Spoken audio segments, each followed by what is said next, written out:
Olá, amigos, tudo bem? Eu sou Thiago Viegas e você está no Anglocast. E hoje estou recebendo aqui o professor Leonardo, que é professor de Filosofia e Sociologia aqui do Anglo. Tudo bom, Leonardo? Tudo ótimo contigo.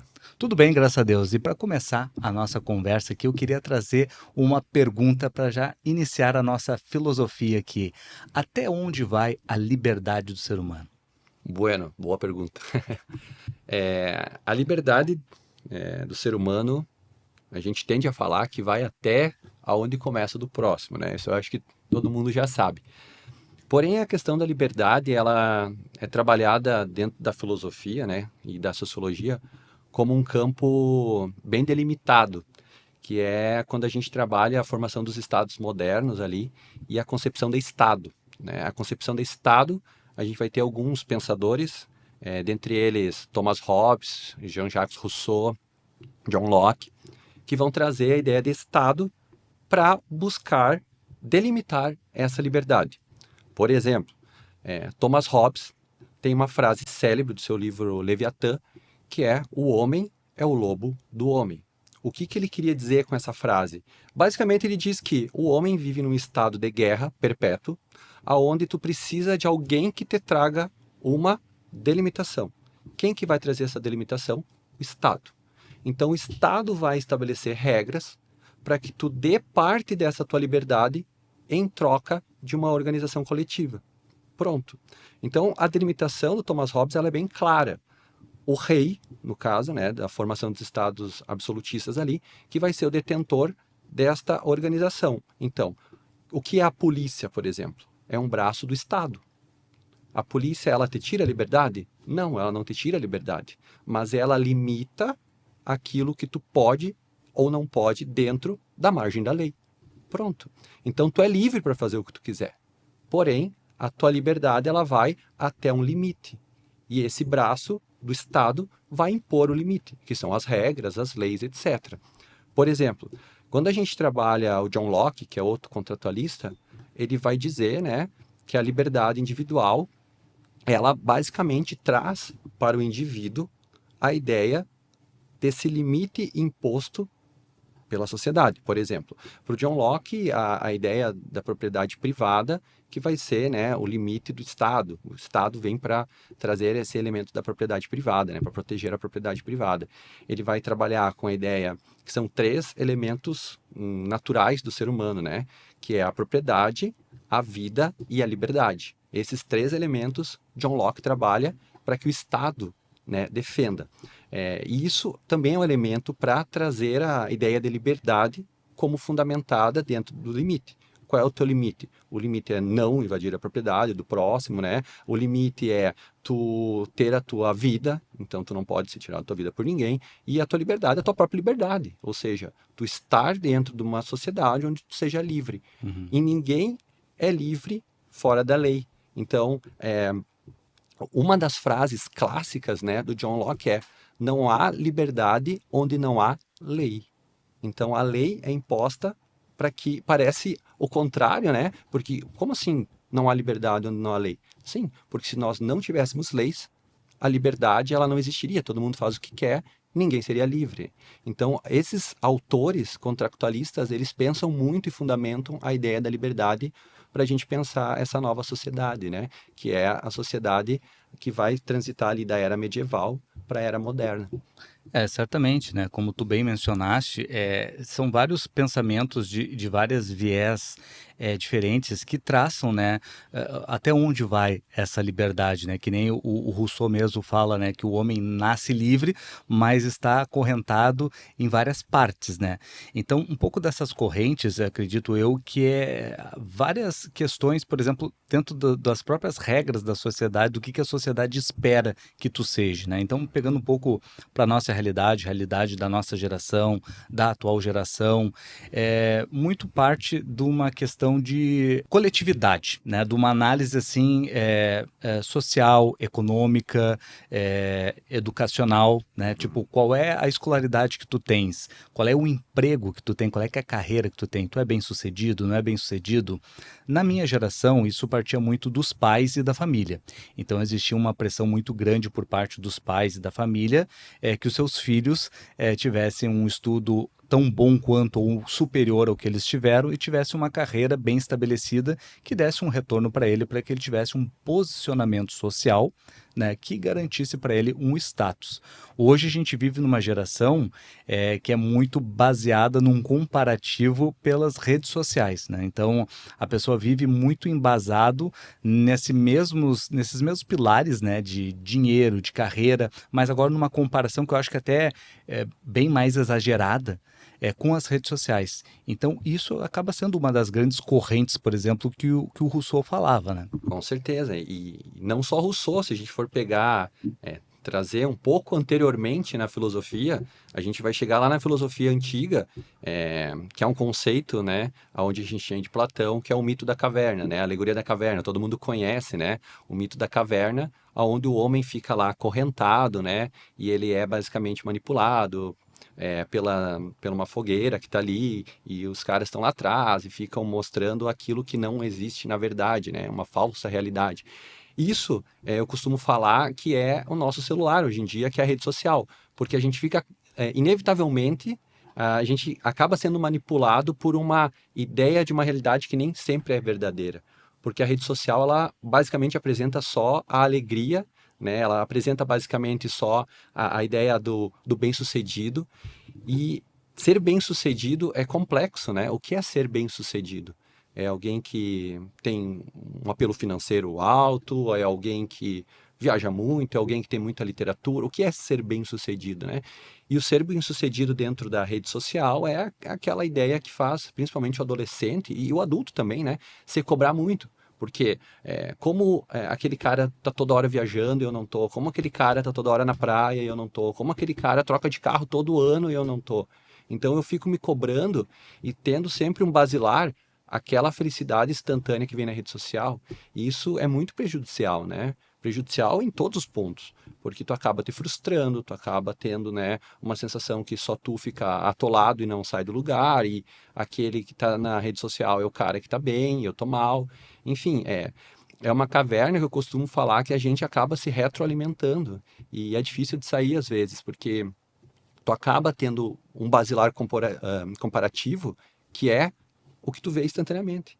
Tu não vê que o cara, às vezes, sei lá, deve ir no banco, mas o cara tá toda hora viajando na praia. Ué, por que esse cara tá bem e eu não tô? Então, assim, tu não sabe a realidade. Tu vê aquilo que te é apresentado instantaneamente e tu toma aquilo como realidade. Exatamente. Eu queria te fazer uma pergunta, porque eu acho que tudo isso que nós falamos até agora, e principalmente pegando o nosso cenário atual das redes sociais e também de outros comportamentos, né, de outras gerações, mas tudo isso acaba sempre chegando ao ponto da necessidade de aprovação.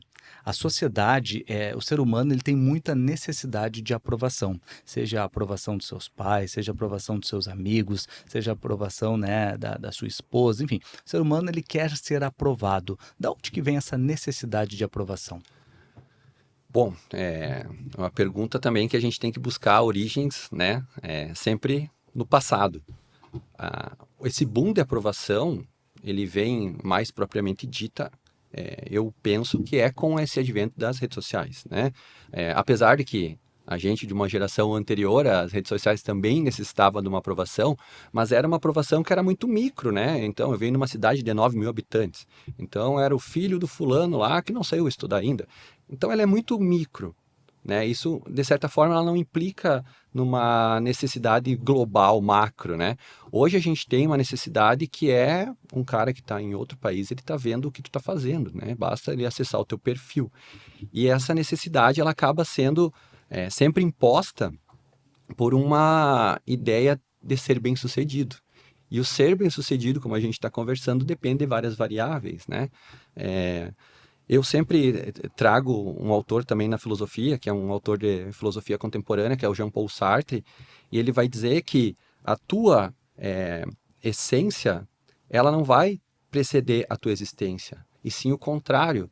A tua existência vai preceder a tua essência. Ou seja, o que vem primeiro é a tua existência, posteriormente a tua essência. Então, eu ser bem-sucedido depende de vários fatores. E como falei, eu venho numa cidade de 9 mil habitantes. Eu poderia ter ficado lá e ter uma vida lá e quem sabe eu não fosse bem-sucedido dentro daquele sistema, né? Então, sei lá, eu colocaria um negócio pequeno, mas eu prosperaria e dentro daquele mundo eu seria bem-sucedido. Então, quando tu opta em sair, aí tu pensa, pô, eu tô vindo aqui para um estado de alta renda, tô vindo para Balneário Camboriú, tô vindo para Itajaí, Itapema. E aí, tipo, pá, todo mundo tem dinheiro. O que que acontece? Eu tenho que ter também. Então, não necessariamente a ideia de ser bem-sucedido depende de uma questão financeira também. Eu, particularmente, né, me sinto uma pessoa extremamente bem-sucedida. Posso não ter um iate, posso não ter um avião, mas eu tendo um reconhecimento no trabalho onde eu atuo, eu tendo, né, uma organização onde eu consiga, de certa forma, ter uma vida estável, né, ser bem-sucedido. Então, tudo depende do viés que tu vai dizer que é bem-sucedido, né? Uhum. Essa autorreflexão tem que ser feita por ti, né? O que é ser bem-sucedido para ti? Se é ter muito dinheiro, então corre atrás, vai de atrás. Se é ter muito conhecimento, corre atrás, busca o teu conhecimento. Se é ter qualidade de vida e não trabalhar muito, pô, trabalha meio período e na metade final do teu dia vai numa academia, vai numa praia. O ser bem-sucedido é estar bem contigo, né? Uhum. Filosoficamente falando. Abrindo um pouquinho o nosso campo aqui, quando eu falo em aprovação, existe a aprovação dessa parte financeira, né, do status, mas eu também queria trazer um pouquinho a aprovação social. Então, por exemplo, de grupos sociais. Na nossa geração, por exemplo, existia muito a questão assim de tu beber. Hoje em dia, os jovens são muito mais conscientes e vivem um estilo de vida saudável. Mas na nossa época, por exemplo, para tu ter uma aprovação social, tu tinha que ser aquele cara que bebia bastante. Eu nunca fui desse viés, mas eu via muitos amigos e eu não entendia, sinceramente, qual é que era a necessidade que eles tinham de ter essa aprovação. Do tipo assim, se tu não for lá e for beber e for fazer uma coisa que tu não gosta, que vai te fazer mal, mesmo assim tu vai fazer porque tu quer ter uma aprovação de alguém que não se importa contigo, de alguém que, tipo assim, que se tu cair ali, se tu passar mal, não está prezando pelo teu bem-estar, está simplesmente te exigindo algo sem te dar nada em troca. Então, para mim nunca fez muito sentido isso, sabe? Eu sempre fui eu mesmo, nunca busquei essa aprovação, mas eu vejo que no momento em que tu abre mão da tua liberdade para uma coletividade, para tu ser aprovado nesse meio social, é algo muito prejudicial e que pode fazer muito mal para a pessoa, né? Totalmente. Eu pensando no meu passado também, eu também via isso, né? Os caras que bebiam, e geralmente o cara popular era o cara que repetia de ano, né? Então, pô, o cara tá com 17 anos e tá na oitava série, cara. Tipo, alguma coisa está errado, mas o cara era idolatrado, né? Então, assim, isso é uma coisa que tu fica pensando, né? O que que é ser aprovado? E aí, basicamente, tu começa a estar de acordo com um padrão que quer que seja trazido. Então, tu vem com essa ideia de, eu não precisava disso. É tu estar de bem contigo, tu fazia uma reflexão, né? Eu também, eu era do grupinho da galera lá que ao invés de sair, beber e tal, fazia madrugadão jogando, né, computador. Na época não tinha a internet, né? Era internet de escada, a gente levava todos os computadores para casa de um colega e a gente fazia lá o hub e jogava jogo a noite inteira. Não precisava dessa aprovação de álcool, etc. E ainda bem que hoje o adolescente não precisa mais disso também, né? Apesar de que a gente vê muito, né, o tal do pod, né, esses cigarros eletrônicos no geral, mas até a própria questão do cigarro, tu dificilmente vai ver um jovem fumando hoje, né? Uhum. Não é mais uma aprovação. Na década de 90 era legal fumar, né? Tanto que tinha até um cigarrinho de chocolate, né? Que o pessoal brincava que estava fumando cigarrinho de chocolate, porque era uma coisa dita normal na época. E hoje ainda bem que a gente evoluiu e isso não é. Espero que no futuro, né, essa aprovação seja também não usar cigarro eletrônico, essas coisas prejudiciais. Mas eu vejo que o adolescente hoje é muito mais consciente perante ao adolescente da década de 90, por exemplo, né? Não sei o que te parece, mas eu vejo que o adolescente de hoje é um adolescente mais consciente. Eu noto essa consciência e o que me preocupa do adolescente de hoje é essa questão de maquiar os seus sentimentos. Hoje em dia eu vejo muito o adolescente querendo manter uma postura de controle e muitas vezes ele está assustado, ele está com medo, mas parece que hoje em dia não se permite mais o jovem ter esse sentimento. Tu já tem que ser decidido. Hoje em dia fala muito de posicionamento, né? E eu acho essa palavra, assim, sinceramente, claro, dentro de um contexto, de um ponto de vista, ok, é válido o posicionamento, nós todos temos um posicionamento, mas quando tu coloca isso como regra de via, sem ter noção do que tu estás assumindo, porque daí eu chamo isso de máscara e não de Claro. posicionamento. Então tu assumiu uma máscara, que eu estou no controle, que eu tenho a vida assim, que eu estou planejando, quando tu está completamente perdido e destruído, é algo muito prejudicial. Tu sabe, aqui nessa mesa eu tenho a oportunidade de falar com muitas pessoas. E tem uma pergunta que eu sempre faço recorrentemente para essas pessoas, que é: você se considera uma pessoa livre? Aí a pessoa normalmente responde sim, não. E eu pergunto para a pessoa: o que é liberdade para você? Muitas pessoas me relataram, claro, às vezes com algumas sutis diferenças, mas que liberdade para elas, elas terem o poder de dizer não, de eu poder falar não para alguma coisa. Não, eu não quero isso, eu não vou fazer aquilo. Então, eu acho que hoje o não é algo muito difícil de tu ver nas pessoas, até culturalmente falando, e principalmente do brasileiro, é muito difícil o brasileiro conseguir falar um não. Ah, com certeza. Não sei se tu me fez essa pergunta para eu responder, né? Se eu sou livre, mas eu seria igual a todo mundo. Diria que sim, sou livre, né? Então, eu optei por várias coisas da minha vida, né? Então, ser livre é isso. É tu optar e julgar aquelas coisas que tu faz de acordo com o que tu acredita, né? Então, por exemplo, eu sou casado, tenho um relacionamento com a minha esposa há 14 anos. Então, eu estou no casamento porque eu sou livre para estar, entende? Então, assim, a tua liberdade era tu que escolhe. Porém, todavia, entretanto, há aquele que vive aprisionado dentro de uma falsa liberdade, que pode ser num relacionamento, pode ser no trabalho, pode ser com a vida familiar, etc. E aí é um problema que tu tem que resolver com terapia, né? Porque um ser humano viver aprisionado deve ser muito difícil. Eu tento fazer o máximo possível das minhas escolhas baseado muito na filosofia também, né? Que a gente vai ter é, desde o epicurismo, né, que é um prazer com moderação. A gente vai ter o estoicismo, tão falado estoicismo, né, que eu brinco em aula que o estoicismo é aquela ideia de que tu tem que fazer aquilo porque tu não é dono, né, das questões que o mundo perpassa. Então, por exemplo, o estoicismo vai te dizer, cara, eu tô voltando aqui da nossa conversa e eu bati o carro. Cara, o que que eu vou fazer? Pô, bati o carro. Não é uma coisa que eu posso controlar.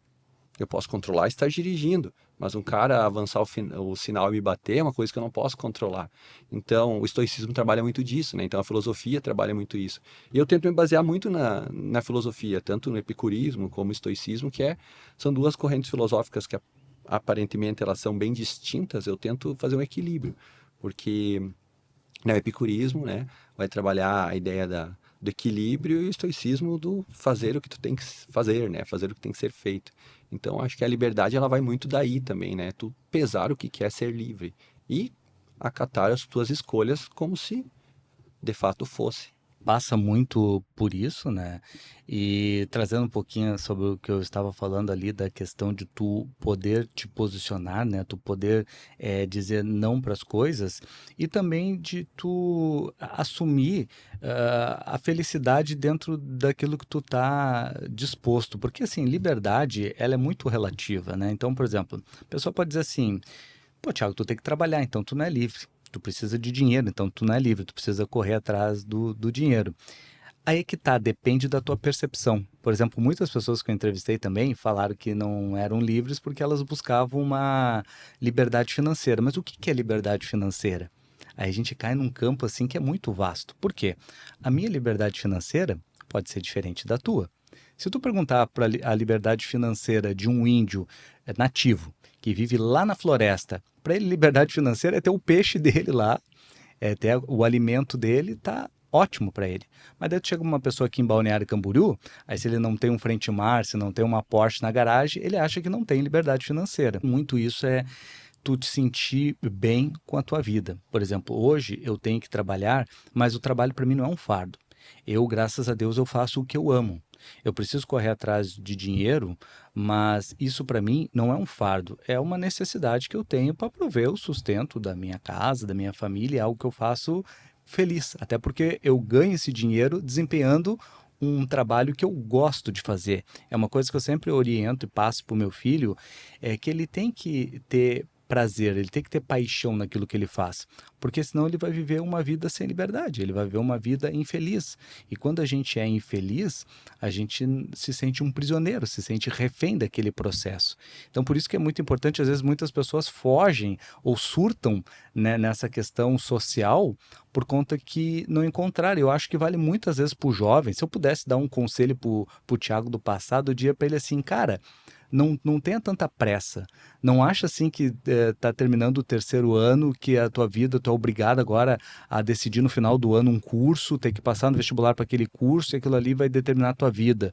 Eu tinha muito essa neura, sabe? Uhum. Da coisa assim, eu preciso terminar o terceiro ano, fazer o vestibular, passar no curso e fazer ali dentro dos 4 anos o curso, e daí conseguir o meu emprego, e daí tinha todo um planejamento, mas eu não tinha noção naquela época do que realmente eu queria fazer. E eu tinha todos os sinais do que eu tinha aptidão desde a minha infância. Eu entrevistei uma professora aqui no Anglocast que ela falou que normalmente as nossas brincadeiras de infância, elas remetem muito o tipo de profissão que a gente vai executar no futuro. E eu sempre brinquei com comunicação, com entrevista, com coisa, e é engraçado que eu fiz análise de sistemas. Então eu tive toda uma vida profissional que eu desempenhava bem, mas era frustrado, não era o que eu gostava de fazer, até chegar e me encontrar no ponto. E nesse momento eu percebi que eu não era obrigado a continuar naquele caminho. Porque às vezes eu pensava assim, não, eu tenho que. Não, mas por que que eu tenho que continuar? Aí que eu comecei a me questionar, mas por que que eu tenho que estar num negócio que me deixa infeliz? Por que que eu não posso fazer outra coisa? Por que que eu não posso me arriscar? E eu acho que as pessoas vivem muito nessa prisão de ter que fazer aquilo, dessas regras que a sociedade determina, né? Por exemplo, tu chega no terceiro ano, nós estamos falando aqui no Anglocast, tu tem que fazer o vestibular, tu já tem que saber o teu curso, tu já tem que fazer a faculdade no menor tempo possível, porque tu já tem que entrar no mercado de trabalho, e eu acho que isso é muita pressão para a mente dos jovens, né? Eu já sou o professor que vai pelo outro lado, né? Então, tem o pessoal que te pressiona, principalmente a família. Eu tento tirar essa carga, né? Eu sempre falo, cara, eu quero que tu passe no Enem agora. Mas, te lembra de uma coisa, Enem é igual carnaval, todo ano vai ter. Não acaba a tua vida aqui. Se tu não passar no Enem agora, vai fazer o ano que vem, ou no outro, quem sabe. Eu, particularmente, tenho uma experiência de vida que é parecida com a tua. Eu sou filho único, uma cidade de 9 mil habitantes. Quais as profissões de uma cidade pequena? Pô, advogado. O que meu pai, que teve pouco estudo, né, queria que eu fosse? Advogado. E o que o Leonardo foi lá fazer? Foi fazer direito. Mas o Leonardo, lá do ensino médio, se espelhava num professor de história, falecido Sicha, né? Que era um cara que era uma referência para mim, assim, falava de tudo, falava de geopolítica, falava de futebol, era um cara que escrevia música nativista, era uma referência para mim. E eu queria ser professor, né? E fui fazer direito por uma pressão, né? Até acabei desempenhando um pouco do direito, né? Formei, fiquei ali na área um pouquinho, mas vi que não era o que eu queria. Acabei fazendo o curso de História, posteriormente a Filosofia, fiz mestrado, acabei entrando no doutorado. É, Tudo isso trouxe uma felicidade para mim, que é uma saída amarra. Então, a ideia de tu ser livre, talvez ali foi o ponto da minha liberdade. Não sei se talvez se eu continuasse na área do direito, eu tivesse que trabalhar menos para ganhar menos, a mesma coisa que eu ganho. Talvez. Ou talvez o contrário. Talvez eu não conseguisse me inserir no mercado. Mas o que eu falo hoje é, cara, tu tem que fazer aquilo que tu quer. Para tu ser livre, tu tem que fazer aquilo que tu vai ser feliz. Nem sempre ser feliz é felicidade para todo mundo, né? Como tu falou, pode ser para um indígena o peixe, pode ser para uma pessoa aqui um apartamento, depende do ponto de vista. E quem sabe, quando o indígena buscar o peixe, ele vai ser feliz, e quando o cara conquistar o apartamento, ele vai ser feliz. E vamos ter duas pessoas felizes, Uhum. fazendo coisas totalmente diferentes, né? Exatamente. O importante é só tu saber o que tu quer. Eu acho que isso é muito importante, é tu olhar para si mesmo, né? E poder mentalizar aquilo que realmente tu quer. Porque assim, às vezes a pessoa ela quer muito uma xícara de chá. Ela consegue a xícara de chá. Mas daí passou um minuto, ela já perdeu o interesse por aquela xícara de chá. Ela já quer uma outra coisa. E eu acho que a pessoa que ela não sabe apreciar aquilo que ela conquistou, ela sempre vai ficar numa busca eterna e nada vai saciar ela.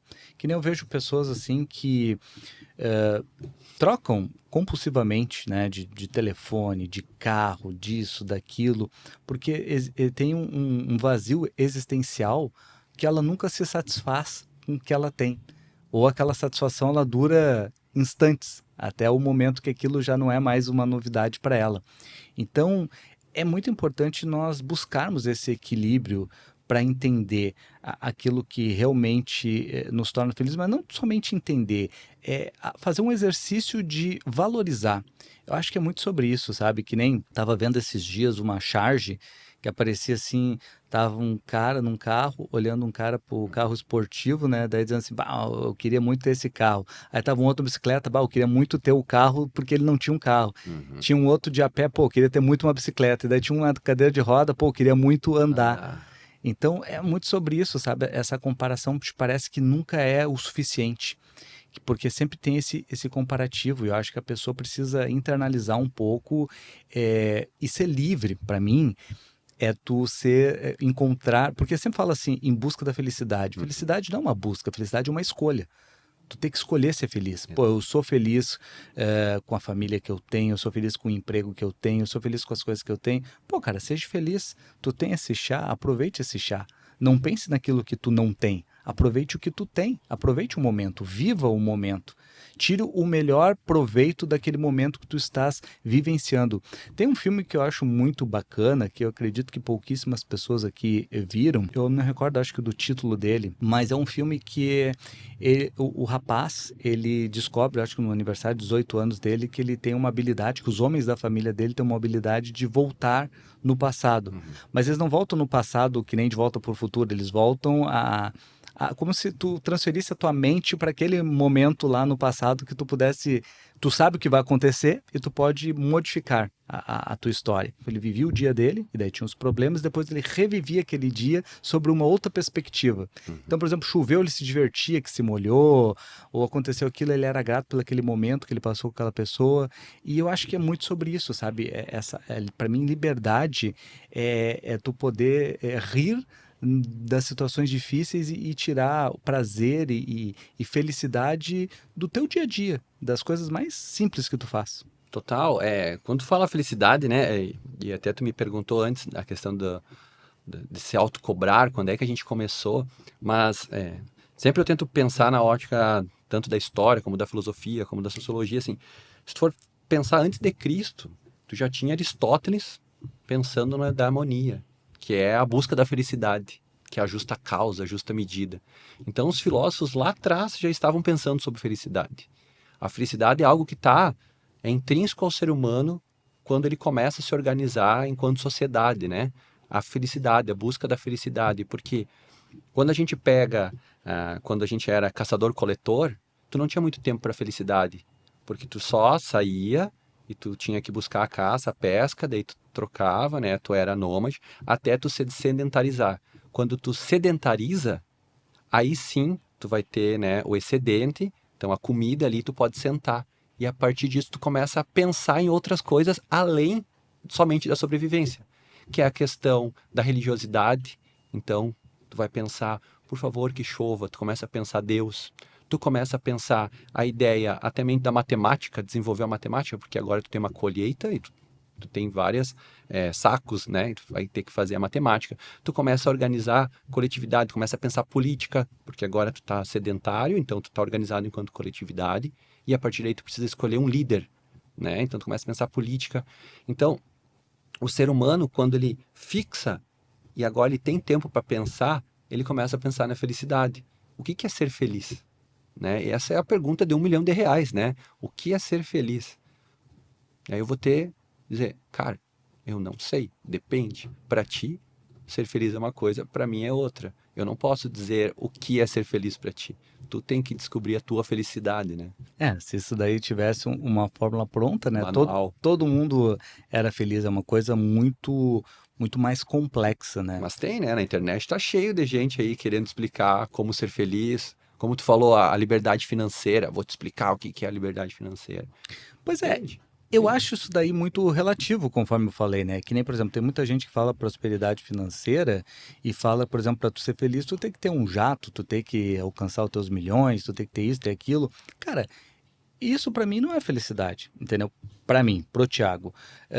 Por exemplo, eu sempre fui o cara assim que eu tive planos e sonhos, né? Por exemplo, eu nunca me preocupei, por exemplo, com carro esportivo, Sim. né? Eu tenho um cunhado que é apaixonado por carros e ele, pô, adora carros. Eu digo assim, cara, eu sou apaixonado por caminhonete. Para mim, o Suprassumo é uma boa caminhonete. Eu tenho uma boa caminhonete? Ok.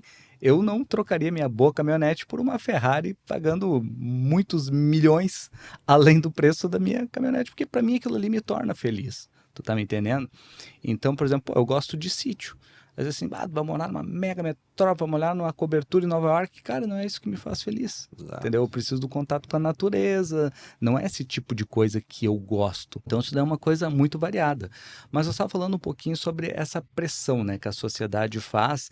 Que nem hoje nós temos os coaches, né, que eles pregam que a felicidade, tu tem que ter o teu milhão lá com 18 anos, com 20 anos, e daí vai descendo cada vez mais a conta. Acabou o cara com 10 anos já atingiu o seu primeiro milhões em bitcoins. Recém-nascido. Recém-nascido, já nasceu, né, empreendedor, né? Porque agora também o CLT virou vilão, né? Parece que todo mundo, eu fico pensando assim, se todo mundo for empreendedor, quem é que vai trabalhar, né? Mundo que só tem patrão, né? Só tem patrão, né? Não vai ter funcionário, né? Mas em cima dessa pressão, tem um filme também que é o A Natureza Selvagem, né? Natureza selvagem. Que narra a história do Christopher, né? Que ele passou, se não me engano, com ótimas notas para uma excelente universidade. Ele tinha um futuro brilhante. Era o menino, digamos assim, exemplar, o menino modelo. E ele não aguentou toda aquela pressão, viu que aquilo não fazia sentido e resolveu fazer um mochilão e virar um eremita, né? Uhum. Foi pro Alasca lá, Alasca. inclusive, infelizmente, ele veio a falecer, que parece que comeu umas frutas, né, que, enfim, que eram tóxicas, né? Uhum. Mas o X da questão é que ele não aguentou essa pressão que já se imaginava o futuro todo. É como se ele já tivesse a vida dele traçada pela sociedade. O que ele deveria ser, aonde ele deveria estudar, a carreira que ele deveria seguir. E daqui a pouco, em alguns casos, até a esposa que ele deveria ter, com que família ele deveria se relacionar. E é muito interessante tu ver assim que a pressão foi tão grande que ele surtou e acabou tendo essa atitude de virar um nômade, né? Exato. Então, a gente que é professor e trabalha o dia a dia na sala de aula, a gente vê essa pressão. Eu sempre tento fazer aquela ideia de que a vida, ela não tem uma fórmula mágica. Nem todo mundo vai passar em medicina, né? A gente vai ter a turma média ali. Alguns vão ficar pelo caminho e tá tudo bem. E tá tudo bem. De repente, se tu quer tentar mais, cara, vai. Mas se tu não conseguir, tu não é frustrado por causa disso. A questão da pressão social, ela acaba sendo, a palavra do momento, tóxica também, né? Para o adolescente. E eu sempre tento fazer com que o adolescente, né, principalmente no ensino médio, tire um pouco da carga das suas costas. Porque ele já tem que carregar o fardo, que é buscar a aprovação. Então, se tu colocar mais um fardo nas tuas costas, de que vem junto a família, vem a tua autocobrança. Então, cara, foca só naquilo ali. Depois a gente vê. Faz o teu melhor. Porque às vezes o teu melhor pode não ser aquilo para conseguir o que tu almeja. Mas, cara, tu fez o teu melhor. É essa consciência tranquila que tu tem que ter, né?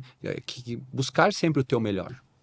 E às vezes o teu melhor não vai alcançar aquilo que tu quer, e tá tudo bem. O mundo não é só de vencedores também, né? Porque se fosse um mundo só de vencedores, então a gente não teria, né, nenhum tipo de desigualdade, não teria absurdamente nada, porque todo mundo venceu, né? Então é muito complexo isso, assim. Para o adolescente, falando especificamente, eu penso que é um fardo que a gente não foi tão exposto, porque como a gente falou no começo, a rede social ela expõe muito, né? Essa felicidade instantânea, o bem-sucedido, é o coach que te fala que se tu comprar o curso dele ali, tu vai ser rico em questão de um ano. E nem todo mundo vai ser, tem gente que vai ficar pelo caminho e tem gente que tá tudo bem, né? E pegando o nosso jovem, onde ele pode encontrar, dentro da filosofia, um estudo até para se resguardar de todas essas mentiras e coisas levianas que ficam se pregando nas redes sociais hoje em dia? Porque, como tu mencionaste, tem muitos coaches. E esses coaches falam disso, falam daquilo, e eu fico apavorado com a quantidade de pessoas que embarcam nessas. Eu não estou generalizando. Claro. É óbvio que tem coaches que prestam um bom serviço, mas eu estou falando que tem muita gente que não tem a mínima condição de nada, ou muitas vezes nem é nada, e está vendendo ali uma falsa ideia de felicidade, ou de sucesso, ou de atalho. Pô, você que está nos assistindo, quando se deparar com algum atalho, com alguma coisa que está muito fácil, desconfie, porque nada vem de graça. Tudo é com muito esforço e com muito preparo. Não, não é assim, até as coisas mais surreais, que parece assim, como é que deu certo? Às vezes tu pergunta assim, pô, como é que um Whindersson Nunes da vida deu certo? Tem uma lógica. A gente pode até não concordar, não entender, mas acredito que ele tem uma lógica, que ele encontrou um modelo, encontrou uma tendência, algo, e ele investiu naquilo, ele desenvolveu aquilo. Então, nada é instantâneo. Eu não posso dizer para ti agora o seguinte, ó, toma aqui uma fórmula, tu vai virar o novo sucesso da internet agora. Não existe isso. Porque foi algo genuíno. Ele encontrou algo na genuidade dele que conectou com o público, entendeu? Então, onde é que na filosofia o jovem pode se resguardar, pode achar uma resposta para ele não cair nessa ladainha? Porque eu vejo hoje em dia um pensamento muito superficial, as pessoas acreditando na primeira coisa que elas veem na rede social, e isso é preocupante, é um alerta. Perfeito. Não, exatamente. Tu trouxe um tema que ele é, assim, gritante, é tão urgente que a gente tem que falar. Eu tenho um livro para recomendar que eu adoro muito, que é A Lógica do Cisne Negro, né? O que fala, para resumir, a lógica do cisne negro? Porque tu trouxe a questão do Whindersson Nunes, né? O Whindersson Nunes vamos supor que ele faça um curso para trazer como ser um humorista em 3 passos lá. Aí todo mundo, pô, o cara é bem sucedido e tal. Aí na lógica do cisne negro, ele vai fazer, né? Ele faz um prefácio ali onde mostra que até a década de 90 se achava que só tinha cisne branco, daí se descobre na Austrália o cisne negro, e aí se muda totalmente a ciência. E a lógica do cisne negro é o acaso, né? Que é a janela de oportunidade. Por exemplo, vamos supor que tu começou a fazer humor na internet quando ninguém fazia e tu estoura. Bueno, tu virou o cara da internet. Porém, hoje é um mercado, por exemplo, que já está saturado. Aí o cara te oferece, não, eu fui bem sucedido, vem comigo que vai dar certo. Então, o que é esse cisne negro? Às vezes é oportunidade. Vamos pensar na história. Por que o Michelangelo ele deu tão certo com as esculturas? E aí tu vai viajar para qualquer lugar, tu vê uma escultura, tu não sabe o nome do cara. O que diferencia? É um cara que trabalhou tão perfeitamente uma organização de um bloco ali que transformou numa escultura, só que tu não sabe o nome dele, ele se perdeu na história. Só que o Michelangelo tu sabe. Então, quantos Michelangelo se perderam na história, né? Que é a lógica do cisne negro, que é o acaso. Às vezes a vida é o acaso. Vamos supor, vamos pensar a história da calça jeans que a gente está usando. Pô, o cara começou a basicamente vender para os trabalhadores uma calça resistente, né, lá para os mineradores, e todo mundo começou a usar. O próprio McDonald's, né, que é um hambúrguer rápido, fast food, que hoje a gente tem milhares de fast food. O que o McDonald's, né, tem até o filme sobre o McDonald's ali, também vai trazer? É um cara que vai fazer o diferente. Todo mundo demorava para fazer, ele faz ali o drive-thru e tal, rápido, tem uma mecânica rápida, pronto. É isso. Às vezes, tu tem que contar com a sorte também. Tu pode desempenhar, fazer o máximo que tu puder e não vai conseguir. Porque essa cobrança que tu fala é porque a gente só vê a ponte, a pontinha de cima da pirâmide, né? Do iceberg. Aquela parte de baixo de todas as pessoas que não conseguiram, a gente não vê. O próprio jogador de futebol, a gente só vê o Neymar, os caras que conseguiram.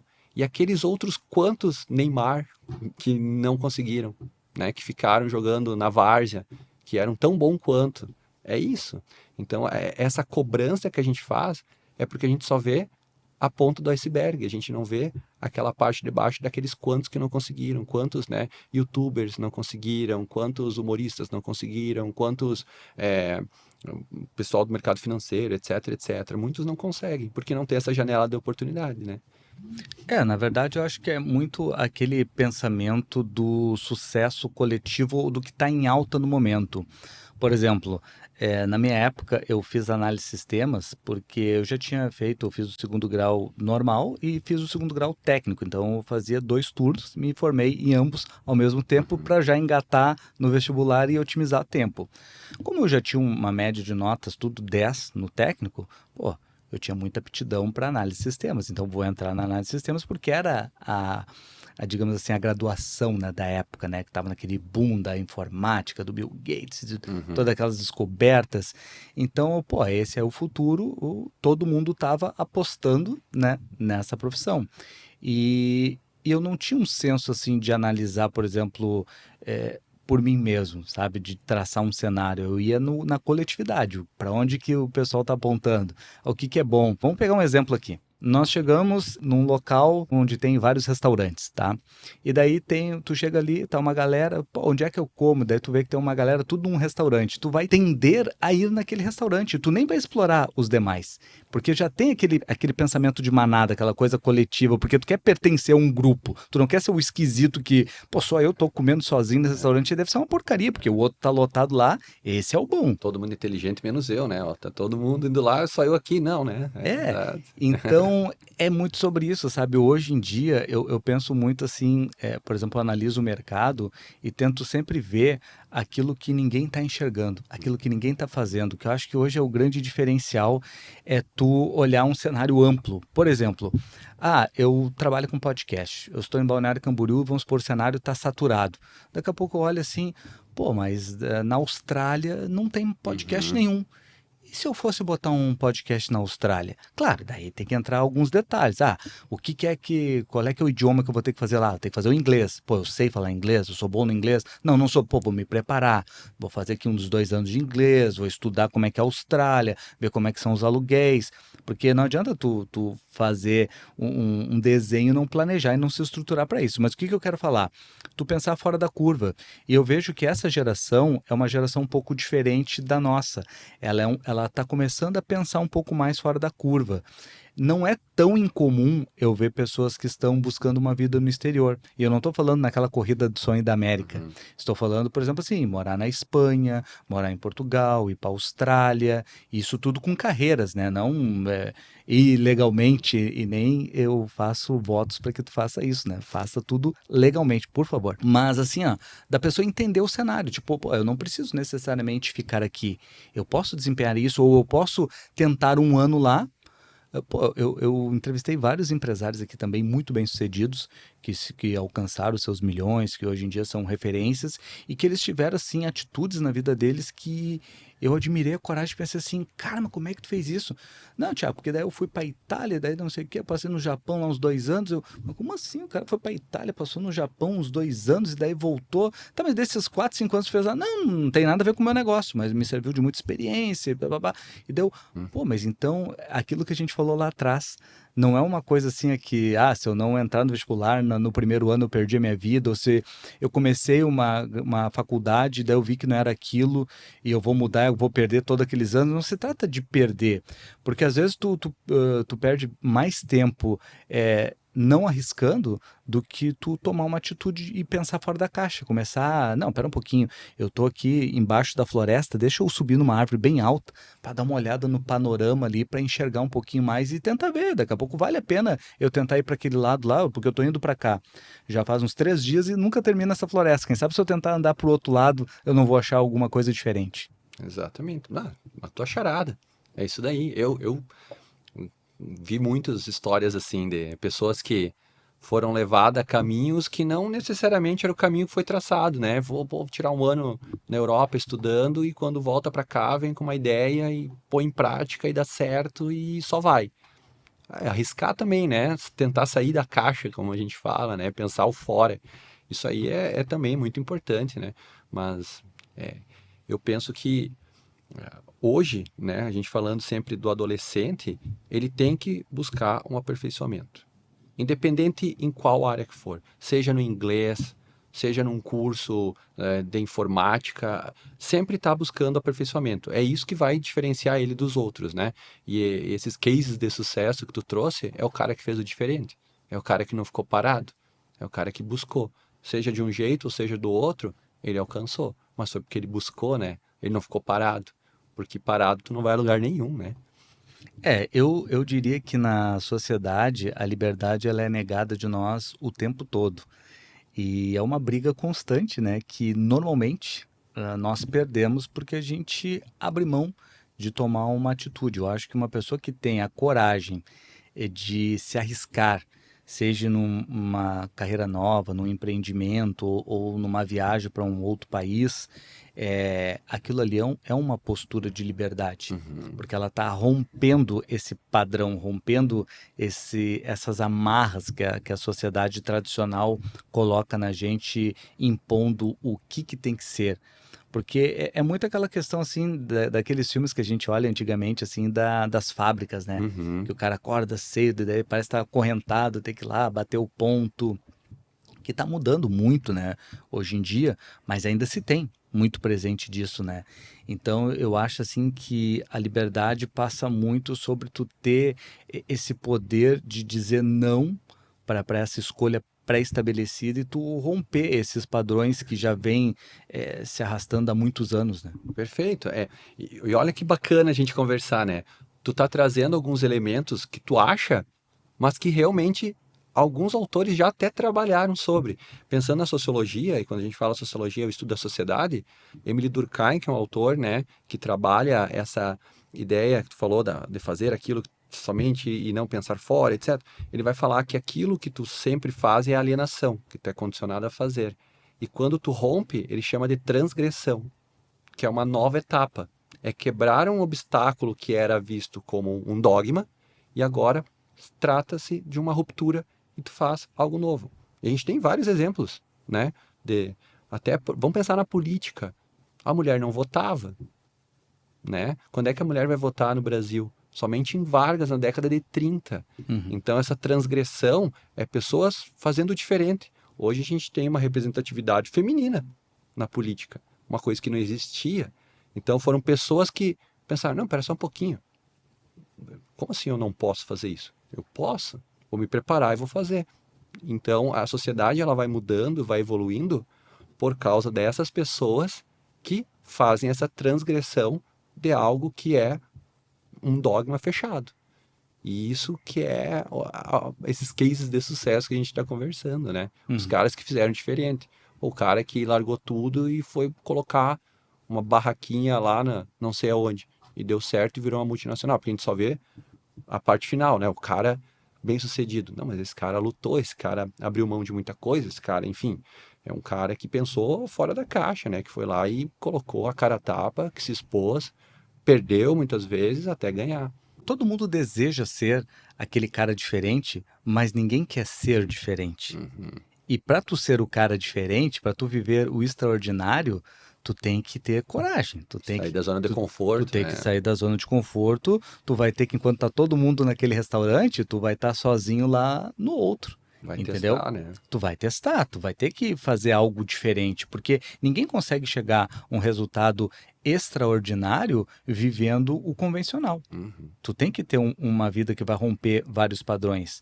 E pô, vamos falar no próprio podcast. A minha família até hoje não entende muito bem o que é que a gente faz aqui, mesmo com o podcast hoje já sendo algo que já é bem habitual da vida das pessoas, Uhum. mas porque tem um pensamento muito tradicional daquilo. O direito, a medicina, a análise de sistemas até que tá, até vai, né? Fica ali no escritório, eu Concurso para entendo. banco. O banco, isso eu entendo. Então é um pouco sobre esse romper. Eu entendo que muda muito e a nossa percepção e o nosso pensamento com as gerações. Isso é ok. Mas eu queria te perguntar a respeito da nossa região, caso que nós como brasileiros. Por exemplo, tu chega para um americano e tu fala para ele assim: "Tu gostaria de tomar um chá?" Ele vai dizer assim: "Não." Tu gostaria de ir em determinada coisa? Não. Tu fala para um brasileiro, se tu tá oferecendo aqui, tu já tá com um chazinho aqui do lado, ele já vai pensar duas vezes para negar. Ele já vai dizer um sim ou vai ficar fazendo toda uma justificativa para poder te dizer um não. Por que que o brasileiro ele tem essa dificuldade de falar o não? Bueno, é uma pergunta complexa, né? Porque a gente precisa tentar buscar a origem, né, do nosso passado, né? Vamos pensar, o americano é um cara que conquistou a sua independência a ferro e fogo. É um cara que basicamente lutou contra a Inglaterra e conquistou a independência das 13 colônias, né? Que futuramente vai virar os Estados Unidos da América. E isso forja um povo. No Brasil, a gente tem uma herança colonial que basicamente ainda tu vê muito intrínseca na gente. Então a gente foi uma colônia de 1500, né, até 1822, quando a gente virou independente. Só que a gente virou independente, só que o filho do rei ficou como nosso imperador. E depois que sai esse imperador, quem é que fica? O filho dele. Então, Dom Pedro I, Dom Pedro II. A gente vai se tornar república muito recentemente. A nossa república, por que que a gente fala da política brasileira também, né? Porque a nossa república é muito jovem. 1889, o Brasil se torna república. Faz pouquíssimo tempo. E a partir disso, a gente tem uma herança que, às vezes, ela não foi construída com um passado de luta. É um passado onde a gente foi uma colônia, depois foi um império, e a gente foi se moldando a partir sempre de aceitar, né? Então a gente foi explorado pelos portugueses, e depois a gente teve o império, e aí depois a gente vai ter uma república que começa a se organizar, e esse passado, ele acaba trazendo algumas características do presente. Apesar que a gente tem uma imigração italiana, alemã e tal, que traga também, mas o condicionamento que a gente foi traçado dentro da nossa história também traz um pouco desse brasileiro mais tipo, tá tudo bem, tá tudo bem. Eu costumo brincar, né, que pra gente tá sempre tudo bem. Uhum. Tu vai viajar para o exterior, os caras são preocupados ali com a água, com a questão elétrica, né? Não gasto de petróleo, com os recursos naturais, porque lá não tem. E aqui no Brasil tem, tudo em abundância. É água, é a questão energética, eólica, tudo. O Brasil tem tudo, tem petróleo, tem tudo. Então a gente, tipo, não tem problema.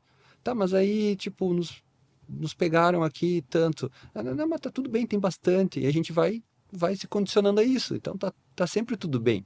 Enquanto outros países, né, que eu vejo que lutaram pelas suas independências, né, criaram futuramente um povo mais forjado a dizer o não, né? Uhum. Talvez isso, assim, pensando rapidamente, né, sobre a cultura. O brasileiro ele acabou incorporando essa questão dessa submissão, né? Então essa submissão acaba sempre deixando a gente com esse receio de ter um posicionamento da nossa vontade, né? De impor a nossa vontade para aquilo que estão nos propondo que não é do nosso interesse. A filosofia ela pode responder ou nos listar o que torna uma pessoa livre? Bueno, podemos dizer que sim, mas depende de cada autor, né? Como a gente começou a nossa conversa ali, para o John Locke, ele vai dizer que a liberdade ela está somente dentro da lei, né? Aí a gente vai ter o Thomas Hobbes, que vai dizer que a liberdade é quando a gente tem um Estado soberano, né? Que era o rei absolutista. Aí, como tu até trouxe, né? O Rousseau, a questão das amarras, né? Que também vai trazer a relação do homem nasce bom, a sociedade o corrompe, né? Então, esse homem que está sempre corrompido por essa sociedade, que é o que a gente está conversando aqui, né? É a gente sempre moldado pela sociedade. Então, assim, depende de cada autor, como a gente falou também do Aristóteles. Então, a felicidade, ela vem do equilíbrio, né, da eudaimonia. Então, vários autores vão trabalhar, até autores mais modernos, né? A gente tem brasileiros, né? O Leandro Carnal, por exemplo, né, trabalha muito com a ideia de felicidade. Mas a filosofia em si, ela busca mais questionar e até perguntar de volta, como Sócrates ia fazer. Mas o que é ser feliz? Quando tu me pergunta, né? O que é? Tu tem como me dizer como ser feliz? Sócrates falaria, mas o que é ser feliz? E aí tu vai pensar. E essa que é a ideia da maiêutica para o Sócrates, né? a mãe do Sócrates era uma parteira, né? E basicamente ela dava luz às crianças. E Sócrates usava a maiêutica, que era dar luz ao conhecimento. Então ele usava sempre a pergunta para fazer com que tu responda aquilo que de fato tu me perguntou, e a partir disso eu te pergunto, né?